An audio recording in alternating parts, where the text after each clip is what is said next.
Chers amis, nous sommes en train de célébrer aujourd'hui la solennité de la Très Sainte Trinité. Dans le langage de l'Église, on parle de mystère, le mystère de la Très Sainte Trinité.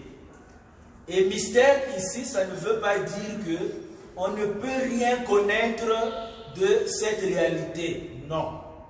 Lorsque l'Église parle de mystère, ça veut dire qu'on ne finira jamais de découvrir. Il y a toujours quelque chose à découvrir. C'est quelque chose d'inépuisable. Ça, c'est le sens du mot mystère dans le langage de la foi chrétienne. Vous voyez, par exemple, nous disons déjà que l'homme est un mystère. Ça veut dire qu'il y a toujours quelque chose à découvrir davantage. On ne pourra jamais arriver à l'explication finale. Nous-mêmes, nous savons, lorsque nous disons que l'homme est un mystère, nous avons des exemples concrets. Et les gens disent, waouh, si je savais que tu étais comme ça là, je n'allais pas t'épouser. Vous savez, non? Il y a des gens qui disent ça. Waouh, et pourtant ça fait 15, 20 ans, 30 ans, on est ensemble. Je ne savais pas que tu étais comme ça. Ça, c'est en négatif. Mais ça peut être aussi en positif. Oh, moi qui croyais que tu étais un mauvais type ou une mauvaise personne, mais je découvre que finalement tu peux aussi faire quelque chose de bien. Donc, vous voyez, il y a toujours quelque chose à découvrir avec l'être humain. Donc, si c'est vrai pour l'homme, à plus forte raison pour Dieu. Donc voilà, c'est ce que l'Église appelle mystère. Dans notre première lecture aujourd'hui, nous avons ce qu'on appelle une théophanie, c'est-à-dire une manifestation de Dieu. Et Moïse est bénéficiaire de cette manifestation de Dieu. Dieu se fait connaître à lui. Et la première lecture nous dit que Dieu se révèle. Il donne à Moïse son nom. Dans ce que nous avons lu ici, on dit, le Seigneur se présente, Dieu s'est présenté comme le Seigneur. En hébreu, il y a 4 lettres. 4 lettres. Le nom que Dieu a révélé à Moïse, 4 lettres. Il y a la lettre Yod, la lettre He, la lettre, non, il y a la lettre Yod, il y a la lettre He, il y a la lettre Vav, et il y a la lettre He. Hein? Yod, He, Vav, He. Ça, c'est en hébreu. Quand on écrit ça en français, c'est Y, H, W et H. Y, H, W et H. C'est ça qui a donné Yahweh ou Yahvé. Mais qu'est-ce qui se passe chez les Juifs? Ce nom est si sacré qu'on ne le prononce pas. Quand tu lis le texte avec ces 4 lettres-là, le Juif dit Adonai. Adonai. Et Adonai, c'est ça que les Grecs ont traduit par Kyrios. Quand nous disons Kyrie eleison, ça vient de là. Kyrios, c'est le nom en fait de Adonai. Et les latins ont traduit cela comme Dominus. Et en français, c'est Seigneur. Et en anglais, c'est Lord. Donc vous voyez, c'est parce que nous avons un nom qui est si sacré que par respect pour lui, les Juifs ont dit non. Il faut dire Adonai dans le sens de maître, mais avec un pluriel de majesté. Et c'est ça qui a donné Seigneur. Et Dieu se fait connaître comme étant le Seigneur. Ça, c'est son nom. Et il se fait connaître aussi comme Dieu d'amour. Il est amour, il est lent à la colère, il est patient et plein d'amour et de compassion, de miséricorde. Et il témoigne de sa miséricorde envers son peuple. Donc voilà la carte d'identité du Dieu vivant et vrai que Israël doit adorer. Il s'appelle Adonai, pas juste Elohim, pas juste Dieu en général, mais il est Adonai le Seigneur. Maintenant, quand nous arrivons dans l'évangile, il y a quelque chose d'extraordinaire pour un Israélite. C'est un très beau passage. Dans Jean chapitre 3, versets 16 à 18, Jésus, au cours de sa rencontre avec Nicodème, il fait une révélation extraordinaire. Il dit ceci: Dieu a tant aimé le monde qu'il lui a donné son Fils unique, afin que quiconque croit en lui ne périsse pas, mais qu'il ait la vie éternelle. Il y a quelque chose de très fort dans ce que Saint Jean dit. Dieu a tant aimé le monde qu'il a donné qui? Son Fils unique. Fils unique. Donc ça veut dire que dans ce Dieu-là, il y a au moins deux personnes. Au moins. Parce qu'il y a Dieu et il y a Fils unique. Donc si tu as un Fils unique, ça veut dire que toi-même tu es Père. Donc ça c'est une révélation extraordinaire. Il n'a pas simplement dit qu'il lui a donné son Fils. Non. Fils unique. Très important. Parce que parfois on peut dire, ouais, nous tous nous sommes fils de Dieu. Ah non. L'évangile parle de Fils unique. Ça veut dire que la relation que ce Fils-là a envers le Père, il n'y a personne d'autre, il n'y a aucune autre créature, il n'y a rien, absolument rien qui puisse avoir cette relation avec le Père. Voilà pourquoi on insiste sur Fils unique. Nous sommes fils de Dieu et filles de Dieu par adoption. Mais la relation qui unit le Père et le Fils est unique. Donc, Dieu nous révèle l'évangile, il a un Fils unique. Et il a fait don de ce Fils unique par amour pour le monde. Vous voyez, c'est le monde des pécheurs. C'est le monde des bandits. C'est le monde où il y a des épidémies et des pandémies. C'est le monde dans lequel il y a la corruption. On nous dit que c'est ce monde-là que Dieu a tant aimé. Et il lui a donné son Fils au point que ce Fils a accepté de donner sa vie pour le salut du monde. Donc maintenant, qu'est-ce que nous voyons? C'est que le Dieu qui s'est fait révéler à Moïse comme un Dieu d'amour et de miséricorde, il se révèle aussi comme un Dieu d'amour et de miséricorde en Jésus, mais nous découvrons qu'il y a communion de personnes en ce Dieu. Il y a le Père et le Fils. Est-ce que c'est tout? Bien sûr que non. Lorsque nous lisons les discours d'adieu de Jésus dans l'évangile selon Saint Jean, des chapitres 14 au chapitre 16, là il y a encore une révélation extraordinaire que le Fils unique nous fait. Là il nous parle d'un autre paraclet, d'un autre défenseur, l'Esprit de la vérité que le Père enverra, l'Esprit Saint. Et lorsque Jésus parle de l'Esprit Saint, il parle de l'Esprit Saint comme d'une personne, d'un sujet. Il dit, l'Esprit Saint que le Père enverra en mon nom, il vous enseignera toutes choses. Il me glorifiera. Il vous fera connaître tout ce que je vous ai enseigné. Et il vous conduira vers la vérité tout entière. Donc il ne s'agit pas d'une force impersonnelle comme peut l'être le vent ou le souffle, mais on nous dit que l'Esprit de la vérité, l'Esprit Saint est une personne.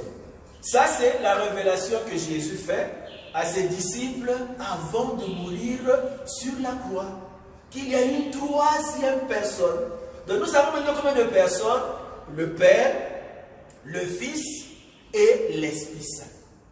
Et c'est cela, cette réalité que l'Église exprime à travers le langage de la Trinité. C'est-à-dire qu'il y a trois personnes et une seule substance divine. Donc, c'est ça qu'on appelle la Trinité. En anglais, les Anglais ont un langage qui est parfois, dans certains aspects, très précis. En anglais, on dit the triune God. The triune God. Tri comme trois, une comme un. Donc, triune God, trois personnes, une seule substance ou une seule nature. Et ça, nous le voyons, que c'est depuis le commencement du christianisme. Dans la deuxième lecture d'aujourd'hui, Saint Paul a utilisé une formule que nous utilisons au commencement de la messe. Mais vous voyez, les catholiques sont tellement habitués à la messe que parfois ils ne prêtent plus attention. Vous voyez, parfois si le prêtre vient, au commencement de la messe, il met souvent la main sur le front comme ça, tout le monde commence déjà à faire le nom du Père et du Fils et du Saint-Esprit. Donc parfois le prêtre veut se gratter sur le monde, mais les gens croient qu'on commence par faire le signe de la croix. Mais au commencement de la messe, aujourd'hui, qu'est-ce que nous avons entendu? La grâce de Jésus notre Seigneur, l'amour de Dieu, on ajoute le Père, pour préciser, et la communion de l'Esprit Saint soit toujours avec vous. Et c'est ce que la deuxième lecture nous dit. En anglais, c'est exactement la même chose. The grace of our Lord Jesus Christ, the love of God, on n'ajoute pas God the Father, the love of God, and the communion of the Holy Spirit be with you always. Donc ça, c'est aussi une manière d'exprimer la réalité du mystère divin. Ça, c'est à travers la liturgie. Et ça nous vient de la deuxième lecture. Maintenant, les amis, il y a des gens qui disent que, ouais, vous les chrétiens là, vous les catholiques là, vous ne savez pas ce qu'ils vous adorez. Parfois, il y a des gens pour nous déranger. Hein, ils viennent dire, mon frère, ma soeur, dis-moi, combien de dieux adores-tu? Combien de dieux adores-tu? Hein, tu pries combien de dieux? Non, un seul. Non, c'est pas un seul. Toi, tu pries 3 dieux. Toi, tu ne dis pas qu'il y a le Dieu le Père, Dieu le Fils, le Dieu le Saint-Esprit. Il y en a 3. Donc, il y a des gens comme ça qui passent parfois de maison en maison pour confondre notre esprit, pour créer la confusion en nous. Et il y a même des gens qui disent, Dieu ne peut pas avoir un fils parce que Dieu n'a pas de femme. Donc, si Dieu n'a pas de femme, comment peut-il alors avoir un fils? Non, ce n'est pas possible. Mais les amis, les gens qui parlent comme ça, ils parlent comme s'ils connaissaient Dieu parfaitement pour pouvoir dire que Dieu ne peut pas être communion de 3 personnes. Or, nous les chrétiens, qu'est-ce que nous savons? Jean chapitre 1, verset 18. Nul n'a jamais vu Dieu. Nul n'a jamais vu Dieu. Mais le Fils unique qui est dans le sein du Père, lui nous l'a fait connaître. Donc si aujourd'hui, l'Église est en train de célébrer la Trinité, ce n'est pas parce que les chrétiens ou les catholiques sont les plus intelligents parmi tous les croyants de la terre. Non! Nous sommes bénéficiaires d'une révélation. C'est un cadeau gratuit que nous avons reçu. C'est l'œuvre de l'Esprit Saint. Donc voilà pourquoi nous devons en toute humilité rendre grâce au Seigneur. Dire merci Seigneur pour cette révélation extraordinaire. Mais en toute humilité. Et aussi partager cela avec les autres personnes. Donc ce n'est pas le fruit de notre imagination, c'est l'Esprit Saint qui conduit l'Église vers la vérité tout entière. Maintenant les amis, pour terminer, les gens peuvent dire, ouais, mon Père, tout ce que tu nous dis là, ça nous sert à quoi? Que Dieu soit Père, Fils et Saint-Esprit, communion de 3 personnes, une seule substance, ça nous sert à quoi? Ça c'est bien pour vous, ça va changer quoi en nous? Et les amis, il y a des implications. Et c'est là où je voudrais en venir. L'implication c'est ceci. Quand vous lisez la Genèse, Genèse chapitre 1, verset 26 à 27, que dit Dieu? Dieu dit, faisons l'homme à notre image, selon notre ressemblance. Et Dieu créa l'homme à son image. À son image, il les créa mâle et femelle.